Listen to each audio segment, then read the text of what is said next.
Alhamdulillahilladzi la ilaha illallah waliyul muttaqin.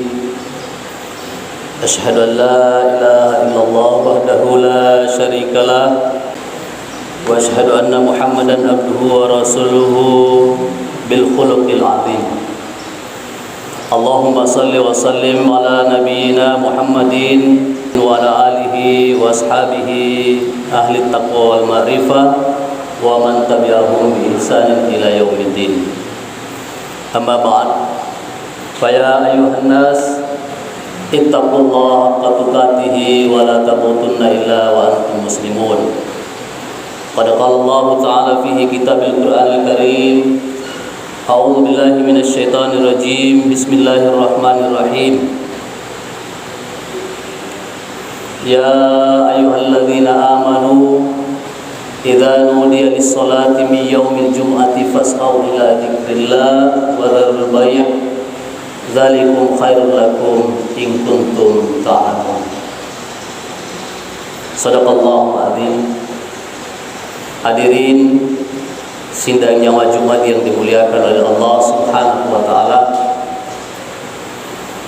Pada hari yang berbahagia ini kita sepatutnya senantiasa bersyukur kepada Allah Subhanahu wa taala, sebab Allah masih memberikan limpahan rahmat dan karunia-Nya kepada kita semua, sehingga kita masih bisa hadir bersama-sama di tempat ini dalam rangka untuk melaksanakan ibadah salat Jumat.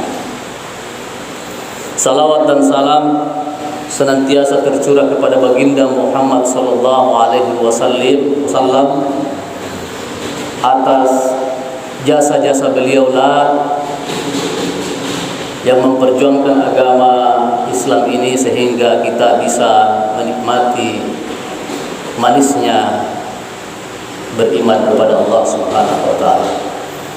Sebagai khatib penting juga berwasiat, marilah kita senantiasa meningkatkan ketakwaan kita kepada Allah Subhanahu wa taala dengan sebenar-benarnya takwa, yakni melaksanakan apa yang diperintahkan oleh Allah, kemudian meninggalkan seluruh apa yang dilarang oleh Allah Subhanahu wa taala. Hadirin yang dimuliakan oleh Allah,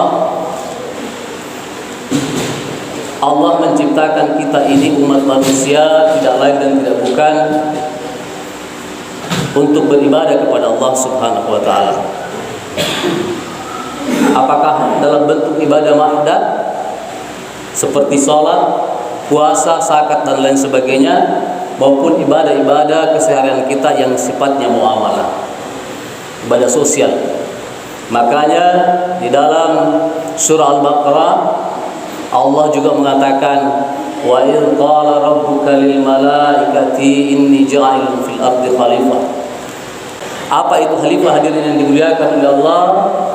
Para ulama mengartikan khalifah itu sebagai pemimpin, karena memang manusia adalah pemimpin di antara seluruh makhluk yang ada di bumi ini.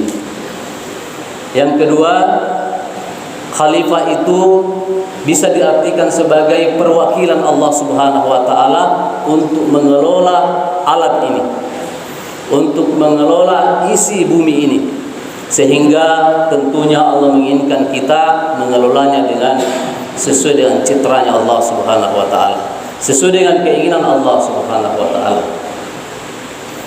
Namun dalam perjalanan hidup ini Allah juga menguji kita dengan menitipkan satu ciptaan dalam tubuh kita yang namanya nafsu, sehingga selain itu kita juga dibekali dengan akal, kemudian insyaallah kita dibekali dengan iman.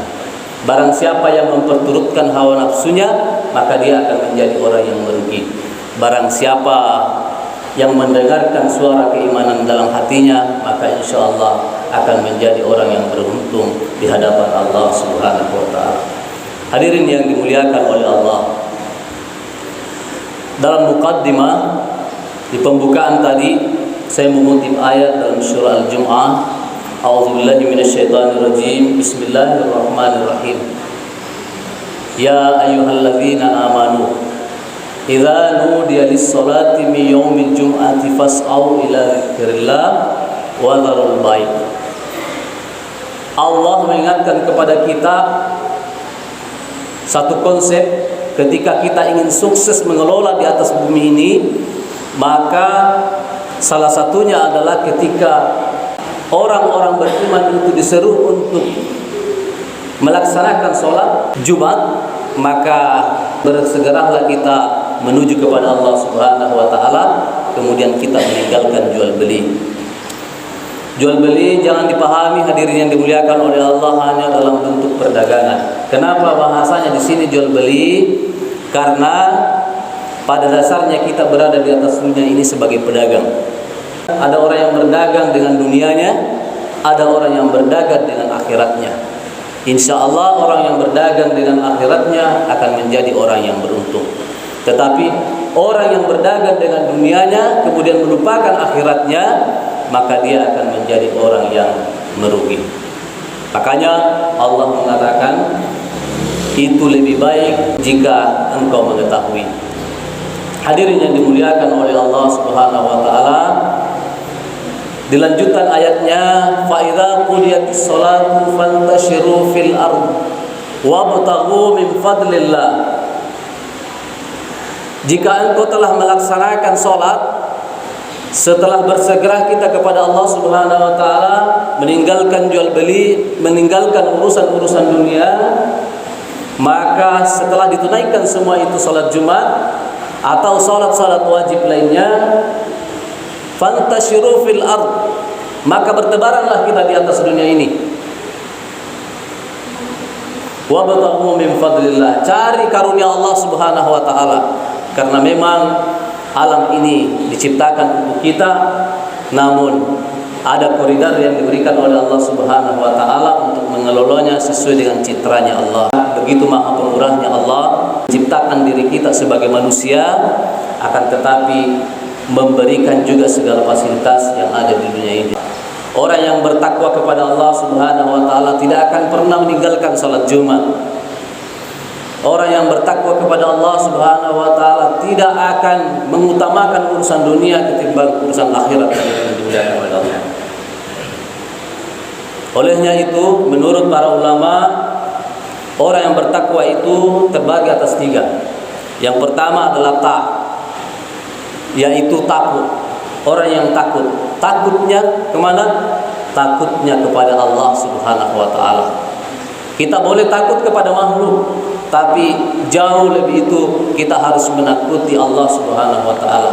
Yang kita takuti bukan zatnya Allah Subhanahu wa taala, karena kemanapun kita berada, Allah pasti akan menemukan kita.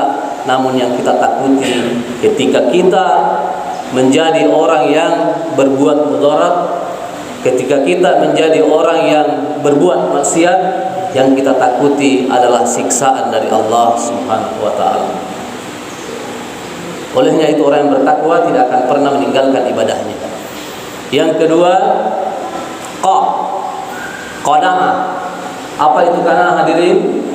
Qanaah itu adalah merasa cukup dengan apa yang diberikan oleh Allah. Ada rezeki yang diberikan oleh Allah, sedikit ataupun banyaknya, yang penting itu adalah halal, maka kita harus senantiasa merasa cukup kepada apa yang diberikan oleh Allah Subhanahu wa taala. Dalam sebuah hadis qudsi dikatakan, aku menjadikan sebagian hambaku menjadi orang yang miskin, kata Allah Subhanahu wa taala. Karena hadis qudsi itu adalah firman Allah. Aku jadikan sebagian hambaku itu miskin, apabila aku balikkan keadaannya, dia akan menjadi celaka. Ada orang miskin dipertahankan kemiskinannya oleh Allah, karena dalam kemiskinannya dia bisa beriman kepada Allah. Karena Allah Maha tahu, kalau saya jadikan si fulan ini menjadi orang yang kaya baru, maka dia akan menjadi orang yang sombong. Tunda dulu untuk menjadi orang kaya. Kemudian lanjutannya lagi, aku jadikan sebagian hambaku yang lain lagi dalam keadaan kaya, sebab jika aku jadikan dia miskin, maka dia akan celaka, dia akan kufur kepadaku. Olehnya itu, dalam kondisi apapun hadirin yang dimuliakan oleh Allah, maka kita tetap harus mensyukuri apa yang sudah diberikan oleh Allah. Yang ketiga, wara, taqwa. Wara adalah berhati-hati. Berhati-hati, setiap langkah perbuatan selalu dipertimbangkan. Mau melakukan sesuatu diperhitungkan halal haramnya. Mau mencari rezeki diperhitungkan apakah rezeki ini adalah halal atau haram. Karena sesungguhnya rezeki kita yang sesungguhnya adalah apa yang kita dapatkan dengan cara yang baik, dengan proses yang benar, kemudian sifatnya halal. Bagaimanapun banyaknya harta kita, kalau tidak diperoleh dengan cara yang benar, maka sesungguhnya bukan rezeki kita hadirin dimuliakan oleh Allah. Dengan tiga aspek ini, orang yang takut kepada Allah Subhanahu wa taala tidak akan pernah meninggalkan salatnya, ibadahnya, kemudian merasa cukup atas apa yang diberikan oleh Allah Subhanahu wa taala, maka dia akan rela meninggalkan urusan-urusan dunia untuk menuju kepada Allah Subhanahu wa taala ketika seruan Jumat itu datang. Kemudian ketika dilaksanakan itu semua, maka bertebaran di atas dunia mencari karunia Allah dengan mempertimbangkan dan berhati-hati dan bersifat wara, mempertimbangkan segala sesuatunya, halal haramnya, baik buruknya. Mudah-mudahan kita benar-benar menjadi orang yang beruntung sesuai dengan firman Allah Subhanahu wa taala ini, bukan beruntung secara dunia tetapi beruntung di pandangan Allah Subhanahu wa taala. Barakallahu li wa lakum fil Qur'anil azim wa nafa'ani wa iyyakum bima fihi minal ayati wa dzikril hakim wa taqabbala minni wa minkum tilawatahu innahu huwas samiul alim.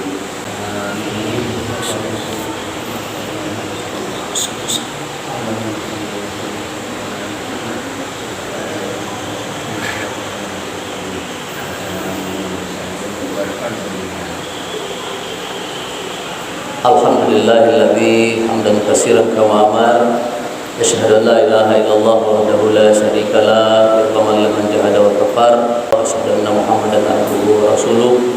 Wa qala Allah ta'ala fi kitabil Qur'anil karim, a'udzu billahi minasyaitonir rajim. Bismillahirrahmanirrahim. Ya ayyuhalladzina amanu ittaqullaha haqqa tuqatih wa la tamutunna illa wa antum muslimun.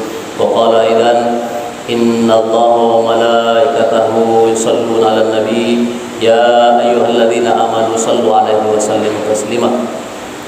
Allahumma shalli wa sallim ala sayyidina Muhammadin wa ala ali sayyidina Muhammad kama shallaita ala Ibrahim wa ala ali Ibrahim wa barik ala Muhammadin wa ala ali Muhammad kama barakta ala Ibrahim wa ala ali Ibrahim wa radallahumma khulafa'ur rasyidin Abu Bakr wa Umar wa Utsman wa Ali wa sahabati wa baqiyatis sahabat wa tabi'in wa tabi'in wa man tabi'ahum bi ihsanin ila yaumiddin bi rahmatika ya arhamar rahimin. Amin. Allahumma ighfir lil muslimina wal muslimat wal mu'minina wal mu'minat al ahya'i minhum wal amwat innaka sami'un qaribun mujibud da'wat wa ya qadir hajat. Allahumma inna nas'aluka ridhaka wal jannah wa na'udzu bika min syakhatika wan nar. Rabbana zalamna anfusana wa illam taghfir lana wa tarhamna lanakunanna minal khasirin. Rabbana ighfir lana wa liwalidina warhamhuma kama rabbayana shighara. Rabbana atina fid dunya hasanah wa fil akhirati hasanah wa qina adzabannar wa qina adzabannar wa qina adzabannar.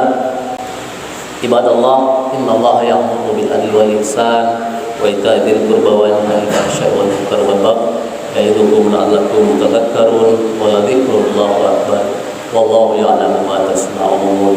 Fi shalah.